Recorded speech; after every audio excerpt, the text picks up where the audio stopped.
నమస్తే welcome to Edunine educational bulletin ఇక updates చూద్దాం. కర్ణాటక రాష్ట్రంలోని మెడికల్, ఇంజనీరింగ్ అలాగే డెంటల్ కాలేజీల కన్సార్టియం COMDK కౌన్సిలింగ్ ప్రక్రియ ప్రారంభమైంది. కౌన్సిలింగ్ కోసం రిజిస్ట్రేషన్ జూన్ 9న సాయంత్రం 4 గంటలకు ప్రారంభమై జూన్ 18న మధ్యాహ్నం 2 గంటలకు ముగుస్తుంది. రిజిస్ట్రేషన్ ప్రక్రియ పూర్తయిన తర్వాత కట్ ఆఫ్ జాబితా విడుదల చేయబోతున్నారు. రాష్ట్రంలోని విద్యార్థులు మరింత బాగా చదువుకునేలా పరీక్షల్లో మెరుగైన ప్రదర్శన కనబరిచేలా ప్రభుత్వం చర్యలు తీసుకుంటోంది. విద్యార్థులను ప్రోత్సహించడం కోసం కొత్త కార్యక్రమాన్ని అమలు చేస్తోంది. 10వ తరగతి ఇంటర్మీడియట్ పరీక్షల్లో అత్యుత్తమ ప్రతిభ కనబరిచిన విద్యార్థులకు 2024-25 విద్యా సంవత్సరం నుంచి ఈ కార్యక్రమంలో భాగంగా 10 ఇంటర్ విద్యార్థులకు షైనింగ్ స్టార్స్ అవార్డులు ఇవ్వాలని ఏపీ ప్రభుత్వం నిర్ణయించింది. షైనింగ్ స్టార్స్ అవార్డుల కోసం మార్గదర్శకాలను ఏపీ పాఠశాల విద్యాశాఖ ముఖ్య కార్యదర్శి కోనా శశిధర్ జారీ చేశారు. ప్రతి విద్యార్థికి 20,000 నగదు బహుమతి అలాగే మెడల్ ఇవ్వబోతున్నారు. 10th లో 500 మార్కులు లేదంటే 83.33% పైగా మార్కులు, ఇక ఇంటర్లో 830కి పైగా మార్కులు సాధించిన వారిని అవార్డులకు ఎంపిక చేయనున్నారు. ప్రతి మండలంలో 6 10వ తరగతికి అలాగే ప్రతి మండలంలో 36 మంది ఇంటర్ విద్యార్థులను ఎంపిక చేస్తారు.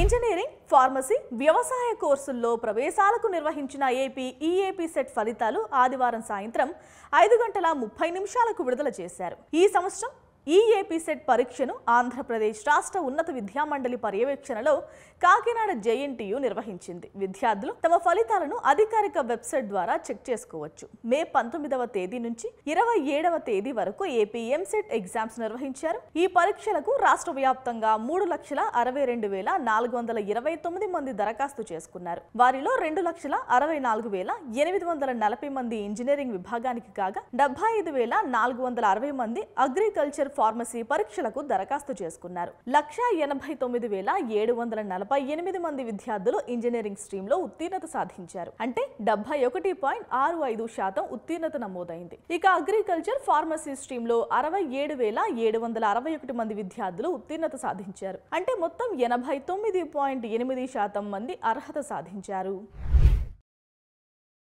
మరికొన్ని రోజుల్లో పాఠశాలలు పునః ప్రారంభం కాబోతున్నాయి. వేసవి సెలవుల్లో ఇంటి వద్ద ఆడుకున్న విద్యార్థులు ఇక ఆటలకు దూరం కాబోతున్నారు. చాలా వరకు ప్రభుత్వ బడుల్లో మైదానాలు లేకపోవడమే ఇందుకు కారణంగా తెలుస్తోంది. దీంతో తరగతి గదికే పరిమితం అవుతున్నారు విద్యార్థులు. కొంతమంది విద్యార్థులు ఉన్న ఖాళీ స్థలంలో సాధన చేస్తూ సత్తా చాటుతున్నారు.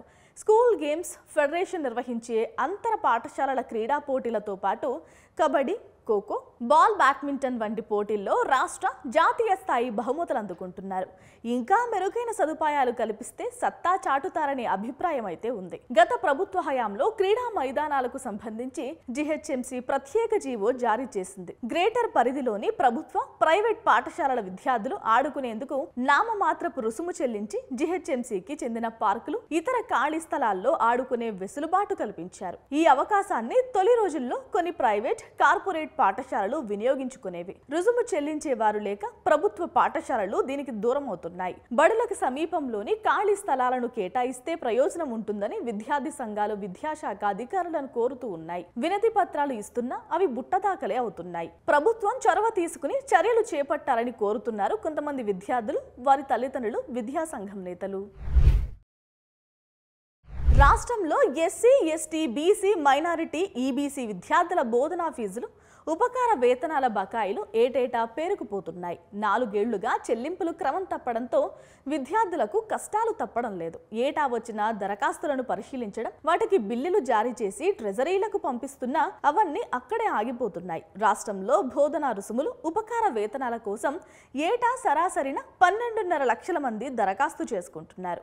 వీటికి ఏటా సుమారు 2,450 కోట్ల రూపాయలు డిమాండ్ ఉంటుంది. 2024-25 విద్యా సంవత్సరంతో కలుపుకుని మొత్తం బకాయి 7,000 కోట్ల వరకు ఉంటుందని అంచనా వేస్తున్నారు. ఈ బకాయిల్లో సగానికి పైగా బీసీ సంక్షేమ శాఖకు చెందినవే తెలుస్తోంది. బకాయి చెల్లించే వరకు యాజమాన్యాలు సర్టిఫికెట్లు ఇవ్వకపోవడంతో ఉన్నత చదువులు, ఉద్యోగాలకు వెళ్లలేకపోతున్నారు విద్యార్థులు.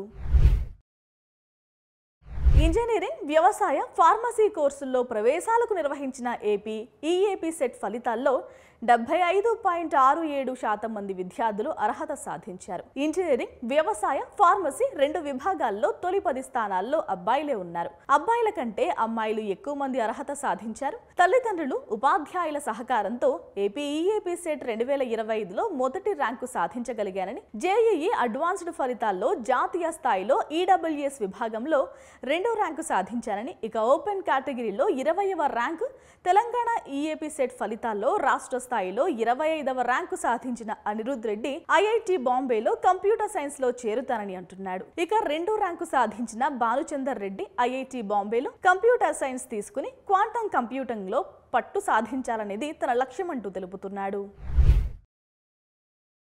గ్రేటర్ హైదరాబాద్ పరిధిలో నూతనంగా 15 ఎస్టీ బాలికల, 10 బాలుర కళాశాలల హాస్టళ్లను ఏర్పాటు చేయాలంటూ బీసీ సంక్షేమ సంఘం జాతీయ అధ్యక్షుడు ఎంపీ ఆర్ కృష్ణయ్య ప్రభుత్వాన్ని డిమాండ్ చేశారు. ఈ మేరకు ముఖ్యమంత్రి రేవంత్ రెడ్డికి లేఖ రాసినట్టు ఆయన తెలిపారు. హైదరాబాద్, రంగారెడ్డి, మేడ్చల్, మల్కాజిగిరి జిల్లాల్లో ఇంజనీరింగ్, డిగ్రీ, పీజీ, ఫార్మసీ తదితర కోర్సులు చేయడానికి గ్రామీణ ప్రాంతాల నుంచి నగరానికి వచ్చే ఎస్టీ విద్యార్థులకు ప్రస్తుతం సరిపడా హాస్టళ్లు లేక ఇబ్బందులు ఎదుర్కొంటున్నారని లేఖలో పేర్కొన్నారు. ప్రైవేట్ వసతి గృహాల్లో ఉండడానికి నెలకు 5,000 రూపాయలు చెల్లించే ఆర్థిక స్తోమత లేక ఎస్టీ విద్యార్థులు ఉన్నత విద్యాభ్యాసం చేయలేని పరిస్థితి నెలకొందని ఆవేదన వ్యక్తం చేశారు. కొత్త హాస్టళ్ల ఏర్పాటుకు సత్వరం చొరవ తీసుకోవాలంటూ సీఎంని కోరారు ఆర్ కృష్ణయ్య.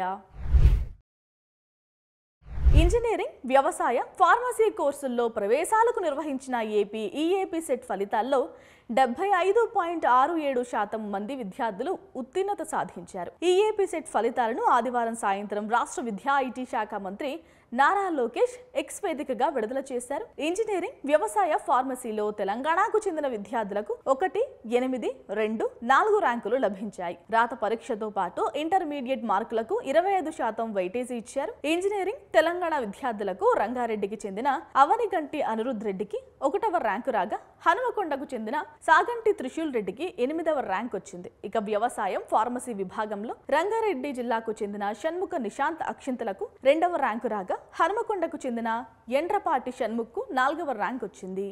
ఇవి బులెటిన్ అప్డేట్స్. నమస్తే.